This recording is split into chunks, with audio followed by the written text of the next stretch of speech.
हरि ओम। ओम कलयति प्रकाशयति यः सः कालः। सूर्यो न तप्ता वयमेव तप्ता, कालो न जाता वयमेव जाता, भोगो न भुक्ता वयमेव भोक्ता, तृष्णा न जीर्णा वयमेव जीर्णा। काल का अर्थ होता है गच्छति। गच्छति ही सह कालः। समय बीतता जाता है, इसलिए एक महात्मा का उक्ति है, महात्मा की उक्ति है। दूसरा करते हैं अनु, जो सूर्य रश्मि को किंचित मात्रा में अनसीन छेपता है, उसको काल कहते हैं। विविध व्याख्या है, लेकिन काल का सूर्य से संबंध है। धर्म और सूर्य का संबंध महाकाल से है।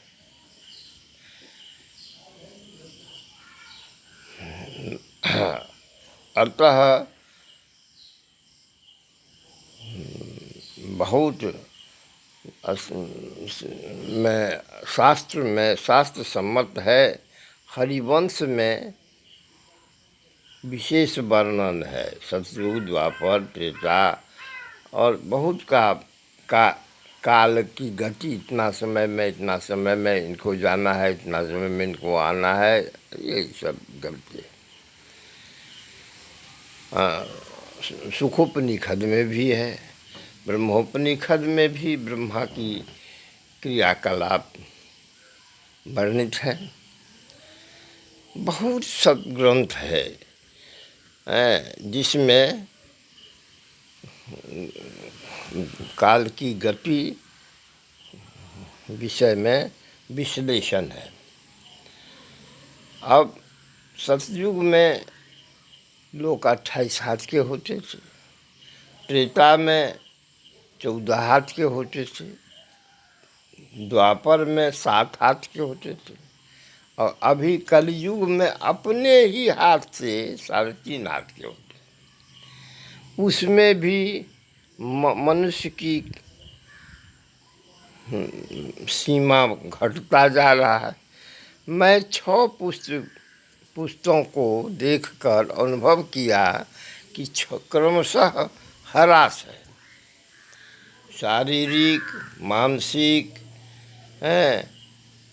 और सर्वांगीण ह्रास देखने का मौका लगा। जैसे हमारे पितामह पिलखवार केदारनाथ झा 7.5 बीघा के मालिक थे। 12 महीस, 5 गाय नित्य दरवाजा पर लगता था। पिलखवार में सभी को जाचना पर या अति सेवार्थ दूध, दही, घृत, चावल मंगनी में देते थे। बौद्धू खबा महतो महिष का मैनेजर था। हमारे बाप वो शरीर के भी थे, बहुत स्वस्थ थे, खलीफा टाइप के थे। तथा हमारे पिता के मातामह मार्कंडे झा भी अद्भुत शक्तिशाली थे। फायरिंग करते थे, बाघ को जगा के बगनखा से बाघ को चीर लेते थे पकड़ के। और उनका भोजन क्या था, तो महाराज 4 आना देते थे। खस्सी, बड़का खस्सी 4 आना में मिलता था, सट बना के रोज खाते थे। और 30 रुपया उनको भोजन के लिए दरभंगा महाराज पैलेस ऑफिसर से महल देते थे। और उनका था कि 3 किलो चावल का भात, 13 सब्जी, उसमें भी माछ दही और खोआ नित्य खाते थे। हाथी को मुक्का से मारते से कोकियाने लगता था। मैं बहुत शक्तिशाली थे। हैं, अस्त्र द्रव्य का छत्र कोई दोनों हाथ से भी नहीं पकड़ सका, डगमगाने लगा। बुढ़ाली अवस्था में वो पकड़ लिए। राजा सिंहासन के समय में बहुत कुछ देखा, सुना, देखा भी। 6 पुस्तक का अनुभव है। पराधीनता में जो मैं देखा, जज के समक्ष में 4 जूरी पंच रहते थे। 3 यदि एक पक्ष में हो जाता था तो हाकिम मानने के लिए बाध्य थे, और 2-2 होने पर हाकिम अपना विचार देते थे। और ये इतनी अन्याय नहीं थी कोर्ट कचहरी क्लब आदि में जो अभी है। तो इसका कारण ये है कि हमारे बहुत से मूर्ख नेता बन गए और वो पाश्चात्य देश से प्रभावित हो गए। और वो जो पापी पाश्चात्य देशी प्रसारक है, उसका सहयोगी भी हो गए। क्षमा कीजिएगा, भारत माता माता के तरह मुझे दिखलाई कि देखो कोण कलेज काट लिया, अब उस पर पाश्चात्य प्रसार से घाव नमक छीट रहा है।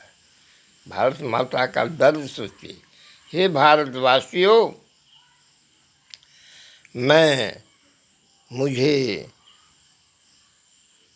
भुवनेश्वरी शक्तिपात की मंगरूनी में सारी देवी देवता का खिलौना हूँ।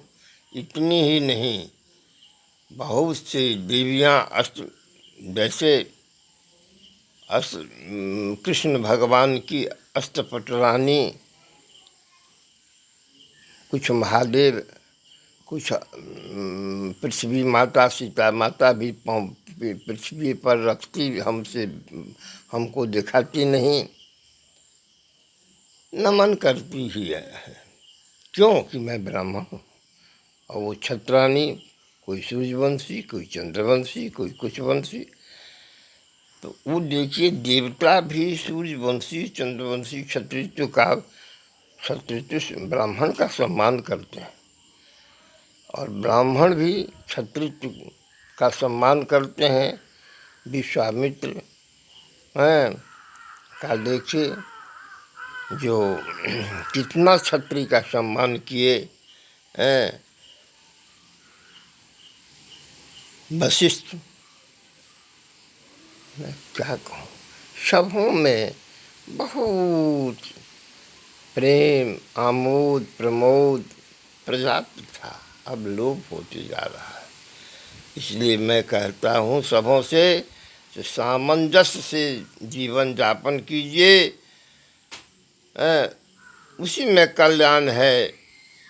जो जस करहि सो तस फल चाखा, न निंदा कीजिए न निंदा सुनिए। न रोपहि पेड़ बबूल के, आम कहाँ ते खाए। वास्तव में प्रकृति से शिक्षा दीक्षा भिक्षा दीजिए। माता सब में है। नीचे में व्यस्त्यात्मा ब्रह्मकाली, मध्य में संपूर्ण व्याप्त है समिष्ट आत्मा पर ब्रह्म महाकालिका। और ऊपर में मणिद्वीप में पर ब्रह्मो परिब्रह्म महाकालिका आद्या जो माया महामाया है। यह अनुभूति दर्शन दृष्टि दृष्टा दिखा रहा हूँ, देखिए, दिखाइए। जय जगदम्बा, जय जगदम्बा। तुमेव माता च पिता तुमेव बन्धुश्च सखा तुमेव विद्या द्रविणं तुमेव सर्वं सब देवी देव सब देवी देव सब देवी देव।